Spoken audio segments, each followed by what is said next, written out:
সবাইকে good morning. কেমন আছো সবাই? আশা করছি সকলে ভালো আছো, সুস্থ আছো। চলে আসলাম নতুন একটা ভিডিও নিয়ে। কালকে ছিল ভাগনার বিয়ে, আজকে হচ্ছে ভাগ্নির বিয়ে।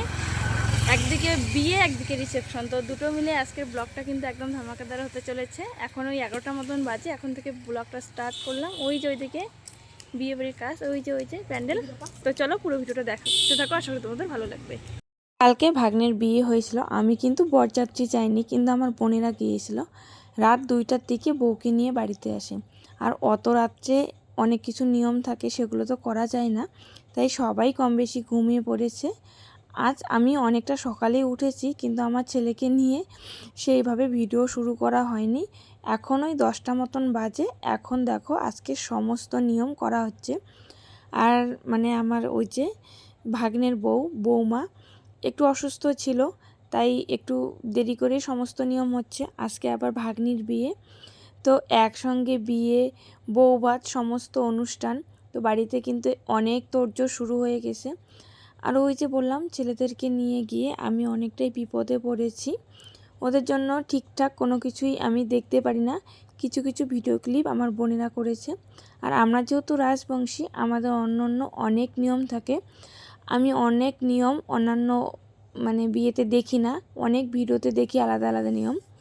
তো আমাদের এইদিকে কি হয়, সকালবেলা একটা গর্ত থাকে, দিঘি খোঁড়া হয়, ওই গর্তে স্নান করা হয়, প্লাস আজকে সিঁদুরদান করা হয়। এর আগে কিন্তু সিঁদুরদান হয় না। কালকে যেহেতু বিয়ে হয়েছিল, ওই বিয়ে সিঁদুরদান হয়নি। আজকে স্নান ধান করে এই যে শাড়ি পরে রেডি হয়েছে, এখন হচ্ছে সিঁদুরদান হবে। চলো একটু দেখে নাও তোমরা সবাই।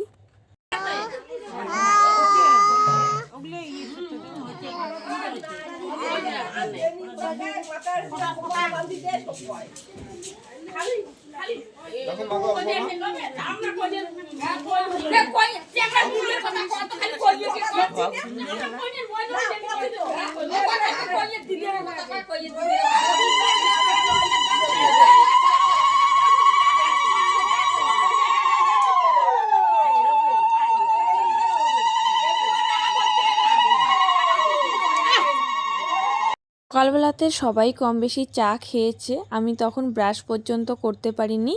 তো এখন হচ্ছে চা করে নিয়ে আসলাম, এদিকে দুধ চা করে নিয়ে আসলাম। আর একটু বেশি করেই করেছি, যেহেতু বিয়ে বাড়ির ব্যাপার ওইখানে ছিল, আমি 2 কাপ মতো নিয়ে এসেছি। আর ওই যে পাশে দেখছো আমার যা মাসি শাশুড়ির ছেলের বউ, ও ওর জন্য 1 কাপ চা নিয়ে এসেছি। ওকে বললাম তুই তো আমাকে করে খাওয়াবি না, নে চল আমি তোকে করে খাওয়াই। আর আমরা তো একটা ঘরে আছি, সবাই মিলে এই ঘরটায় দখল নিয়েছি, তাই চায়ের কাপটা এই ঘরে নিয়ে এসেছি। সামনে বিছানায় আমার ছেলেরা আছে, আমার ভাস্তিরা খেলা দিচ্ছে, আর বোন করে দিচ্ছে আমাকে ভিডিও। আমার তো একটা ট্রাইপড, সেটাও আবার নষ্টর মতো, আমি বিয়ে বাড়িতে নিয়ে যাইনি। সমস্ত কিছু যতটুকু ভিডিও সব ওই বোনেরাই করে দিয়েছে। সমস্ত নিয়মকানুনের পর এখন নতুন বউ দিচ্ছে হচ্ছে সুপুচনী ঠাকুরকে পান সুপারি। নতুন বিয়ে হইলে এই যে পান সুপারি ঠাকুরকে দেয়। তো যেহেতু আজকে ওই যে বিয়ের বৈরাতি ছিল, ওই একই সঙ্গে দিয়ে দিল। তারপর এদিকে দেখো 12টা একটা মতন বাজে।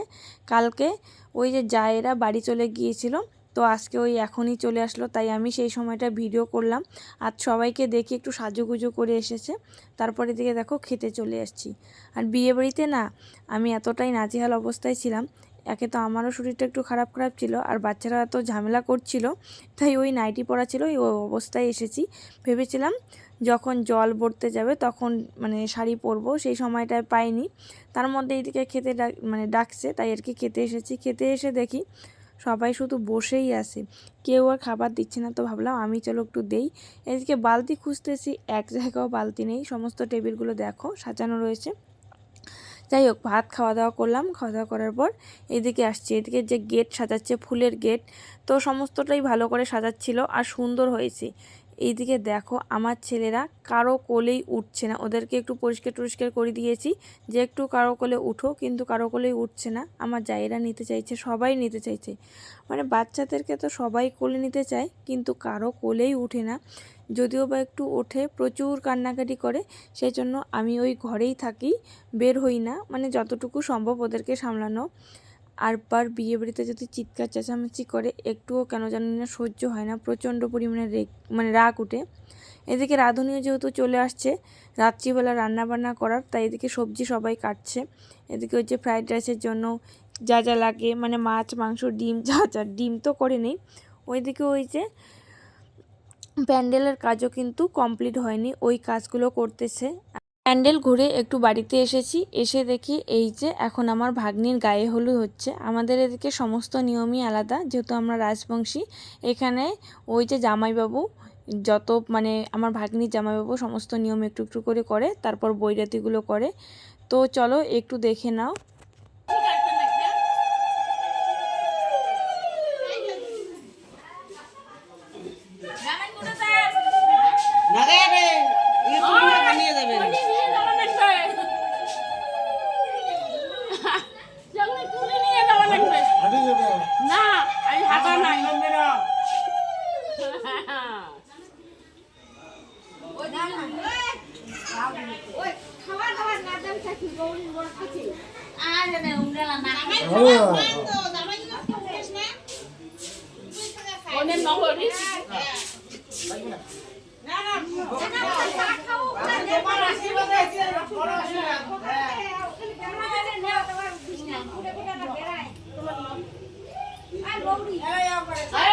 আমি তো বিয়েবাড়িতে কোনো কাজকর্ম করিনি, কিন্তু দেখো আমার জায়েরা এসেই কাজ শুরু করে দিয়েছে।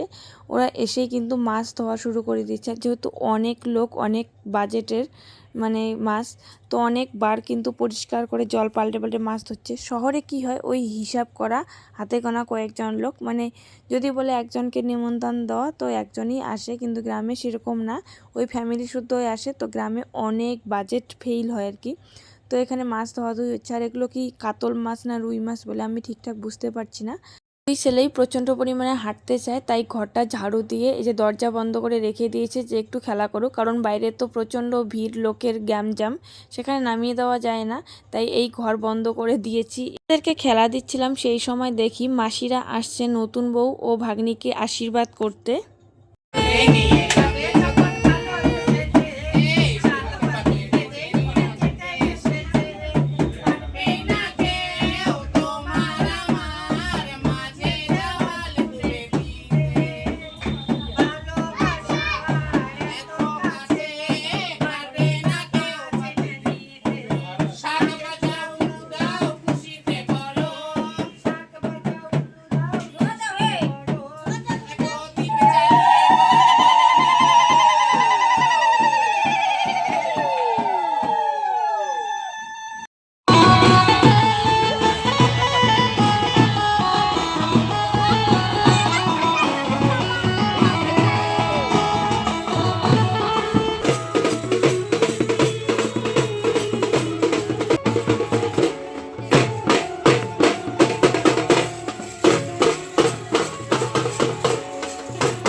সবাই প্রায় নাচ করতে করতে জল আনতে গিয়েছিল, আমি যাইনি, বাইরে একটু হাঁটাহাঁটি করছিলাম। তারপর বাড়িতে এসে ফ্রেশ হয়ে রেডি হওয়া শুরু করে দিয়েছিলাম। ব্যাস আমার ছেলের কাণ্ডকীর্তি শুরু।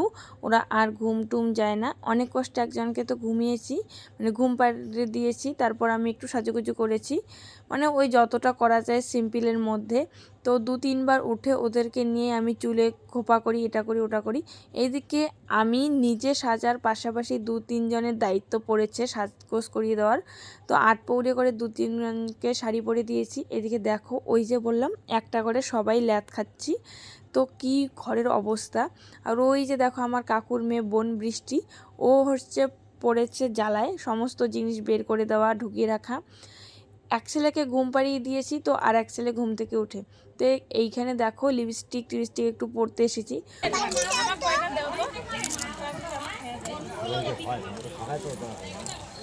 আরে ভাইও ডিউটি আছে আমার, দেও তাড়াতাড়ি স্যার আমরা খাইবে বাবা, খালি ডিউটি খাইবে স্যার আছে আমার, আর মুই এটা বহু দিক দিলে দইছো কবি কবি সবাই খাই না।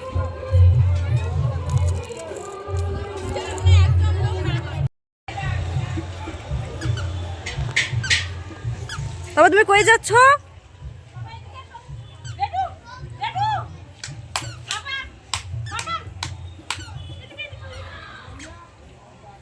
ফুচকা খাচ্ছিস?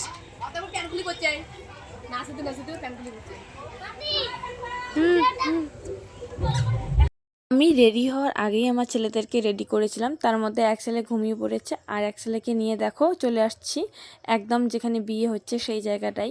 তো এইখানে না দুটো প্যান্ডেল রয়েছে, এক জায়গায় হচ্ছে এই যে বসার জন্য আর এক জায়গায় বিয়ের জন্য। এই জায়গাটা এত পরিমাণে ভিড় পড়েছে, মানে যেহেতু সন্ধ্যের টাইম, এই টাইমটাই কিন্তু নেমন্তন্ন লোকগুলো আসে। তো এদিকে দেখো আমার হচ্ছে ভাগ্নে বউ প্লাস ভাগ্নি, দুজনকে এত সুন্দর লাগছে। আর দেখো দুজনেই না প্রায় একই রকম দেখতে, ওই পাতলা ফর্সা টুকটুকে, আর নতুন বউ, নতুন নতুন বিয়ে হয়েছে, দেখতে এতটাই সুন্দর। আর আমি এদিকে দাঁড়িয়ে রয়েছি যে দু একটা ফটো তুলবো, কিন্তু সামনে এত পরিমাণে ভিড়, সে ফটো তোলাই আর হয় না। যখন আর কি ভিড় কমবে সেই আশাতেই আছি যে একটু ভিড় কমবে, কিন্তু ভিড়টা না ঠিকঠাকভাবে কমছেই না। তাই এদিকে একটু সরে আসলাম, এসে দেখো আমার জায়ের সঙ্গে বসে আছি, আমার ছেলেকে একটু নিয়েছে। আবার প্যান্ডেলে এত ভিড় হয়েছে তার জন্য কিন্তু বোনেরা আগে খেতে বসেছে, আর আমার কোলে যেহেতু ছেলে রয়েছে তো ওকে নিয়ে তো খেতে বসা যাবে না, আর তাই ওই ছেলেকে নিয়ে এসেছি। বোনরা খেতে বসেছে, তার পাত থেকে একটু ওকে খাওয়াবো, তারপর ওকে যদি ঘুম পাড়িয়ে দিই তারপর আমি খাবো। কিন্তু এভাবে না ওকে ওই খাওয়ানো যাচ্ছিল না, শুধু অল্প একটু ফ্রাইড রাইস খাইয়ে দিয়েছি, ব্যাস, অন্য কিছু খাওয়াইনি। বাড়িতে যখন সাজগোজ করেছিলাম তখন সাজগোজ ঠিক ছিল, কিন্তু আস্তে আস্তে পুরো সাজগোজ আমার এলোমেলো হয়ে যাচ্ছে, কারণ ওই যে বাচ্চা নিয়ে সামলানো ভীষণই টাফ। তবে অনেক মানুষকেই দেখি বাচ্চা নিয়েও আবার ঠিকঠাকভাবে সাজগোজ সামলাতে পারে, বাট আমি কেন জানি না, পারি না। ফাইনালি কিন্তু বর চলে আসছে, আর এই হচ্ছে সেই সময় যার জন্য এত অপেক্ষা, মানে 12টা বছর অপেক্ষা করেছিল আমার ভাগ্নি, 12 বছরের ভালোবাসার পূর্ণতা। তো একটু বাজি টাজি না ফাটালে হয়, একদম প্রচণ্ড পরিমাণে বাজি ফাটানো চলছিল, আর এত পরিমাণে মিউজিক পাচ্ছে, তাই কিন্তু আমি ভয়েস ওভার দিতে বাধ্য হলাম, না হলে পুরো একদম কপিরাইট চলে আসবে। আর যেহেতু বরের বাড়ি আর মানে আমার ভাগ্নির বাড়ি, ভাগ্নি জামাইয়ের বাড়ি খুবই কাছাকাছি, তাই কিন্তু পুরো বরযাত্রী একদম বাজনা বাজিয়ে হেঁটে হেঁটে চলে আসছে, মানে নাচতে নাচতে, মানে ভীষণ আনন্দ করে চলে আসছে ওরা। আর ওদেরকে দেখে হয়তো বুঝতেই পারছো কত আনন্দ হয়েছে। সত্যি কথা বলতে মানে ভালোবাসার পূর্ণতা পাওয়ার যে আনন্দটা, সেটা মানে এই যে চোখের সামনে দেখলাম, এবার বুঝতে পারলাম, এর আগে আমি কখনো এভাবে দেখিনি। তো 12 বছরের অপেক্ষার এটাই হচ্ছে মানে একটা আনন্দ। এত সুন্দর, এত সুন্দরভাবে বরযাত্রী আসছে, সে কি বলবো, সবাই একদম সেজে গুজে নাচতে নাচতে, সামনে বাজনা লাইট কত কি। তো এগুলো পুরোটাই আমি দিতে পারছি না, তার কারণ ওই যে তখন গানের জন্য আর অনেকগুলো বরযাত্রী এসেছিলো একই দিনে। যেহেতু আমার ভাগ্নের আবার কি বলে বউ ভাত, তো ভাগ্নের বউয়ের বাড়ি থেকেও লোক আসছিলো ভরপুর, একদিকে নেমন্তন্ন, একদিকে বরযাত্রী, একদিকে কনে যাত্রী, বাড়ি পুরো একাকার লোকে লোকারণ্য হয়েছে, আর ভীষণ এনজয় হয়েছিল। কিন্তু আমার বাচ্চাদের জন্য একটু কম আমি এনজয় করেছি। এই যে দেখো, এই যে বরের গাড়ি, মানে আমার ভাগ্নি জামাই, ভাগ্নি জামাই কিন্তু শেষে ছিল, বরযাত্রী আগে নাচতে নাচতে এসেছে, আর এখন হবে হচ্ছে বরণ। সত্যি কথা বলতে কি, গেটটা কিন্তু ভীষণ সুন্দর হয়েছিল বিয়ের, মানে আমি আমার বাবার বাড়ির সাইডে এখনও পর্যন্ত এরকম গেট দেখিনি, কিন্তু আমি ভিডিওতে অনেকবারই দেখেছি, কিন্তু এবার আমি আমার ভাগ্নির বিয়েতে প্রথমবার এত সুন্দর গেট দেখলাম। আর এখানে ওই যে বরযাত্রীরা ঢুকছে, বরণ হচ্ছে, তাই একটু ভিড়ভাট্টা বেশি। তো আমি তো আর কোনো কিছু দেখিনি, এগুলো দেখেই একদম তারপর ছেলেদেরকে নিয়ে চলে আসছিলাম ঘুমোতে। বাদ বাকি বিয়েটা কিন্তু হয়েছে, আর পুরো বিয়ের ভিডিওটা করেছে আমার বোন। চলো একটু বিয়েটা দেখে নেই আমরা।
এই যে দেখো, এই জায়গাটাতে কিন্তু আমার ভাগ্নি বসেছিল, ওই যে ওইদিকে স্টেজ, আর বিয়েও কিন্তু এখন মানে শেষ। এই হচ্ছে ছিল প্যান্ডেল। তো আজকের ভিডিওটা এই পর্যন্ত, কেমন লাগলো কমেন্ট করে জানাতে কিন্তু একদম বলবে না। দেখা হবে নেক্সট ভিডিওতে, বাই বাই।